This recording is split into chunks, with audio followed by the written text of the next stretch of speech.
Good morning. This is February the 12th. We are in between rain showers. There's more rain to come, but what I'm hearing from the weather forecasters is that it won't be as torrential or perhaps have as much water involved as it has in the past. Thank you for being patient with us as we've tried to protect the safety of our students and our staff, and we will continue to do that. And if that means that we have delays or we have to shift some things around, please understand that we only do that because we want to make sure that everyone is safe. This morning, we're in the office of Jennifer Brown. Jennifer Brown serves as our Food and Nutrition Director for Swain County. And we were informed recently that Jennifer has been honored with a pretty special award, at least as far as I understand, because she has been honored as a North Carolina hero. So Jennifer, thank you for letting us come into your office. Tell us just a little bit about the award that has been given to you and who is sponsoring that award. Okay, the name of the award is the North Carolina Child Hunger Hero Award, and it's given by the No Kid Hungry Association of North Carolina.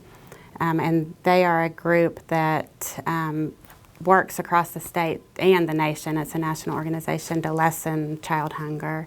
And they have teamed up with NC Department of Instruction to help in that process.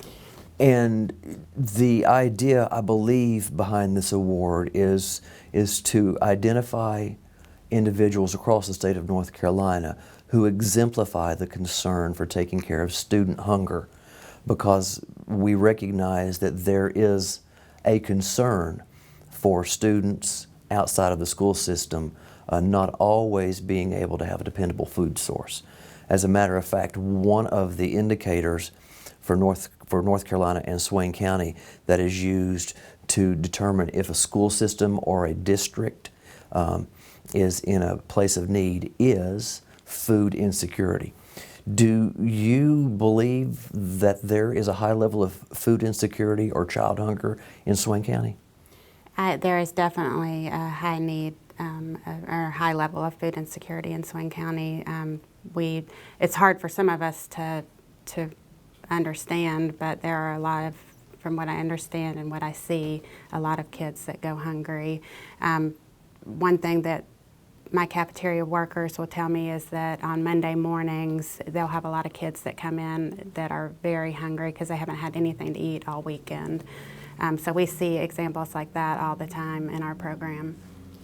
And I think that this is probably a good time to bring in to the conversation that even though Jennifer Brown's name and Jennifer Brown's picture will be associated with this award, this really is not just about Jennifer Brown, because you have a significant and helpful team that you work with. True? That is true, and as you know, Mr. Sale, I do not like the spotlight. I know that. And this award really goes to, we have very many hunger heroes on our staff here, so it does not necessarily go to me, but to my staff. And again, I want to draw attention to that because I know that each of your staff members come to work compassionate and passionate about making sure that our students are taken care of. And that's one of the reasons that you are willing to do some of the things that you have done and to put some programs in place. Your passion to take care of the children and the community for Swain County Schools. Now, we have some exceptional programs that have garnered your attention. Would you tell me about some of those additional things outside of just the regular cafeteria services that we're providing that you're being honored for? One of the things that we've been able to do in Swain County is increase our school breakfast participation by offering breakfast in the classroom at our elementary schools. We've also been able to provide free meals to all elementary school students through a variety of programs, one of them being the CEP program, which is the Community Eligibility Program, where all kids at West eat free. At East, we've been able to do a similar thing. It's called a Universal Free Meal Program. And the way we do that is through help from the tribe, EBCI, and also from local contributions from Swain County Schools to allow all kids to eat free at East also. So when you say that there is a universal meal program, and then you're speaking about West Elementary, is this only effective for breakfast, or is it effective for all meals at East and West? It's all meals, breakfast, lunch, and the after-school supper meal too. So the after-school supper meal, I don't know if other districts in North Carolina have that, but I know that we do. Explain what that means and how that works for us. Okay, starting last year, we were able to change our program from an after-school snack to an after-school supper, which means we can just provide more food. And so we are doing this at all 4 of our schools, and it's available to any kid that is doing any kind of after-school activity on campus. And then we also allow kids to drop in and come and eat with us before they head home at the end of the day. And Jennifer, I haven't heard of that being available in other places, but I knew that we were doing that. And I also know that we have an extensive meal service in the summertime, which is, I think, critical when we're talking about food insecurity, because when our students leave our campuses, I know that parents most of the time, if not all the time, are doing their very best to make sure that their children are fed. But there is still a high level of need. And so in the summertime, you are able, along with some staff, to provide meals for the community and for students. Is that correct? Yes, in the summer we have all of our cafeterias open, with the exception of this summer, possibly the high school because of the renovations that they're doing. And then also over the past 3 or 4 years, we have begun partnering with community organizations. And last summer we were up to about 25 partnerships where we have volunteers that come and pick up meals from the cafeterias and bring them out to community sites, mainly churches, and there's a few other organizations that we partner with. But what this allows us to do in the summer is that it's hard, without buses running, it's hard to get kids to the cafeterias, so we've had to find a way to get the meals to the kids. So that has greatly expanded our ability to feed kids in the summer, and so we're very appreciative of all of our community partners. So how many years have we been able to offer this summer program?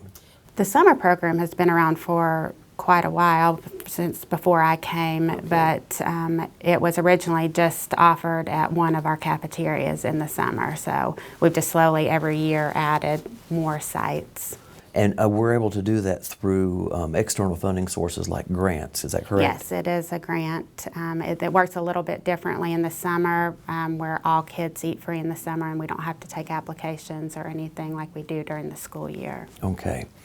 Now, knowing that has been going on for a while, on average, what do you think, how many meals do you think that we're serving in the summertime?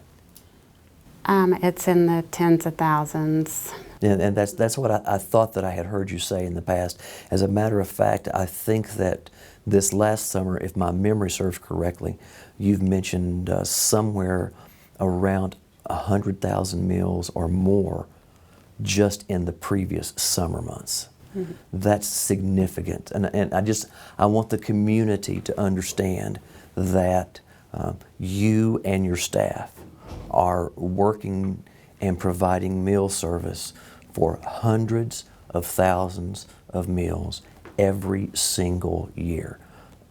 I don't know that our community understands the enormity of what you all do. Again, another reason for the recognition that's coming your way, and also towards your staff.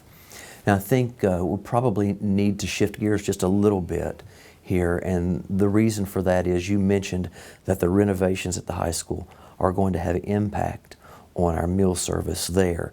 And I know that the cafeteria, although the area, the place where the students eat, is not necessarily going to be renovated, but the kitchen is. what impact is that going to have on our high school? Well, first of all, I just want to say how excited I am that we are getting this renovation in the kitchen. I think it's going to be a great improvement. But starting April 1st, we will not be able to prepare meals at the high school. And we're not sure exactly how long that's going to take, but probably through the end of the school year. So we have come up with a backup plan where we will prepare the meals at one of our other cafeterias and then bring them up to the high school.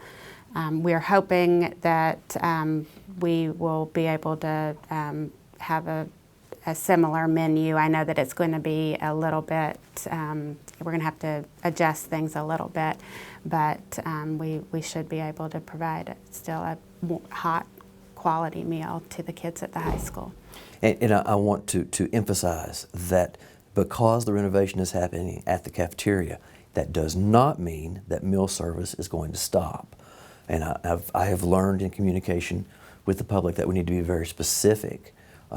Meals will still be served, students will still be fed.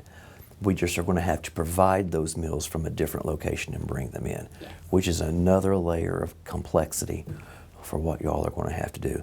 And you said probably through the end of the school year, and I can tell you after speaking with the contractors, that the kitchen is going to be out of commission for April and May and June of this school year. And then the renovations in the kitchen should be complete by the beginning of the next school year. However, things happen, rain falls, and sometimes we get behind schedule with construction. So we'll keep people informed of that. I just want everybody to understand where we are with food service and preparation at the high school. You know, just one final thing, Jennifer, and that is thank you so much. Thank you for what you do, for your leadership, for your vision, and thank you for bringing on a staff that has the level of compassion and concern for our students. That's just another place where Swain family is alive and well, and it just makes me feel good to be part of a Swain County school system. So thank you. Thank you. And I just want to say how much I enjoy my job and everybody that I work with, and I feel very lucky that I get to make a difference in the lives of children.